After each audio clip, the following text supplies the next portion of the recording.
दोस्तों star plus के serial कभी नीम नीम कभी शहद शहद में कथा और यूवी की शादी तो हो गई है, लेकिन दोनों के बीच में बनती नहीं है। युवराज जहाँ कथा को अपनी पत्नी नहीं मानता क्योंकि उसके दादाजी ने उसे फोर्स किया था कि अगर तुम्हें तुम्हारा रेस्टोरेंट चाहिए है, जहाँ पर वो शेफ है और बहुत अच्छा काम करता है, अगर तुम्हें वो चाहिए है तो तुम्हें शादी करनी पड़ेगी। साथ ही साथ कथा भी नहीं शादी करना चाहती थी, लेकिन बिन माँ-बाप की बच्ची है, पिता हैं लेकिन वो साथ नहीं रहते, मामा ने उसे बचपन से पाला है।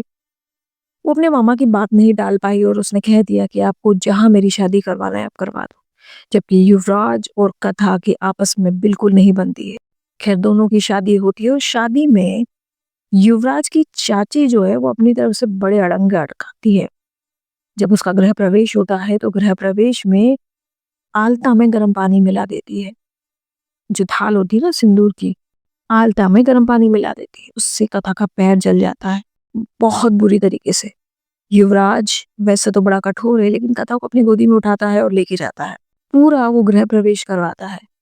लेकिन कथा से एक इतनी बड़ी गलती हो जाती है कि युवराज जो है वो उससे गुस्सा होकर के सुहाग की थाल फेंक के चला जाता है। तो होता ये है कि युवराज की जो चाची है वो चाहती थी कि युवराज की शादी उसके रिश्तेदार से हो, लेकिन ऐसा नहीं हुआ क्योंकि दादाजी को कथा बहुत पसंद आ गई थी और इसके चलते वो प्लानिंग कर रही है कि किसी भी हालत में कथा जो है वो ये घर छोड़ के चली जाए और युवराज की ज़िंदगी में उसकी भतीजी आ जाए और इसीलिए वो नए-नए तरीके अपना रही है। वो कथा को ये कह देती है कि युवराज की माँ अब नहीं है। कथा समझती है कि उसकी माँ की तरह युवराज की माँ भी अब इस दुनिया में नहीं है। वो 2 फूल की हार मँगवाती है और एक अपनी माँ को चढ़ाती है और दूसरी युवराज से पूछती है कि आपकी माँ का फ़ोटो कहाँ है? मैं ये हार चढ़ा दूँ।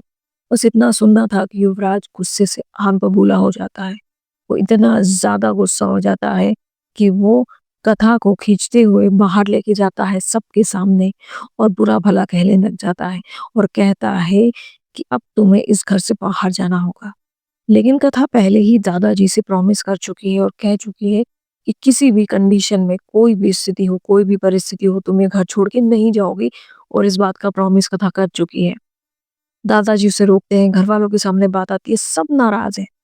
उसकी सास नाराज़, उसकी दादी नाराज़ है, उसकी चाची दादी ताई जो है वो दादी वो सब ना छोटी दादी नाराज़ है, बड़ी दादी नाराज़ है, सब नाराज़ है कथा से कि कथा ने ऐसा क्यों किया? लेकिन कुछ लोग साथ दे रहे हैं, छोटी चाची साथ देती है। किसे नहीं पता था, घरवालों के बारे में उसे पता ही नहीं है और एक सुहाग की थाल लेके आते हैं, एक रिवाज़ होता है इनके यहाँ पे कि सुहाग की थाल जो है पति पत्नी को देता है हाथ में। युवराज इतना नाराज़ हो जाता है कि वो थाल उछालता है, फेंकता है और चला जाता है गाड़ी में बैठ के।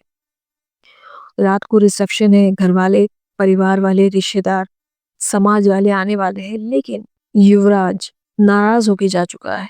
कथा उसे मनाने जाती है, उसे माफ़ी माँगती है, लेकिन ऐसा नहीं होता है। फिर बाद में ये पता चलता है कि किसी को नहीं पता है कि युवराज की माँ ज़िंदा है या मर गई क्योंकि वो एक दिन घर से चली गई। अब कहाँ गई है या नहीं है, उनका कुछ पता नहीं है।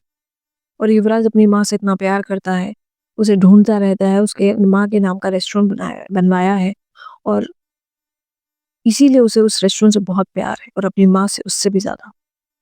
कथा को अपनी गलती का एहसास होता है लेकिन दोनों दादियाँ उसके ऊपर चढ़ जाती हैं। बड़ी दादी तो मतलब ऐसा लग रहा है कि उसको अब अपने पति को पालना है। पति नहीं हो गया, बच्चा हो गया कि उसको सारी ज़िम्मेदारी उसके ऊपर दे दी है। इतनी ज़्यादा रिस्पॉन्सिबिलिटी दे दी है कि भई इसको घर भी सँभालना है, रिश्ते भी सँभालना है, पति के नखरे भी सँभालना है, पति का टेंट्रम भी सँभालना है। सब लोग उस पे तोहमतें लगाते हैं लेकिन दादाजी फिर भी कथा का सपोर्ट करते हैं और कहते हैं कि पहली रसोई है, कथा को अपने हाथ से कुछ खिलाना होगा मीठा। अब चाची बड़ी चंट है और चाची कहती है कि देखो अपने रिश्तेदार को कहती है उस लड़की को कि देखो अब यही मौका है, तुम्हें युवराज के दिल में ना जगह बनानी होगी। और वो खुद मीठा खाने के लिए चली जाती है कि चलो बहू के हाथ का मीठा खा के तो देखे कैसा बनाया उसने। वहाँ जाती है तो ये पता चलता है कि कथा ने बुआ ने जब पूछा था कथा से कि तुमको ये किसने बताया?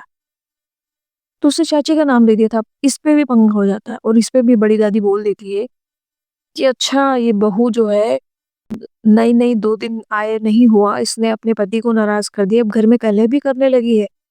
वो चाची गुस्सा होके चली जाती है वो सारा इल्ज़ाम भी कथा पे लगता है। वो चाची को भी मनाने के लिए दौड़ती है और कथा ये समझने की कोशिश कर रही होती है कि आखिर उसकी गलती क्या है। इतना बड़ा ख़ानदान है और इस बड़े ख़ानदान में वो फ़िलहाल इकलौती बहू है और वो समझ नहीं पा रही है उसे करना क्या है, उसकी गलती क्या है? कैसे युवराज को मनाएँगे?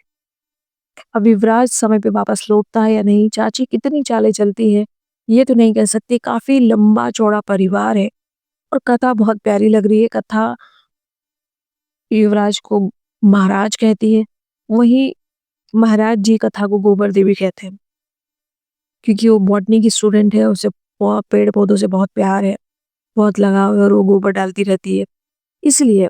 और अब कहानी कहाँ तक जाएगी ये तो नहीं कह सकते, मगर मुझे स्टोरी इंटरेस्टिंग लग रही है। क्या आपने देखना शुरू किया है या नहीं?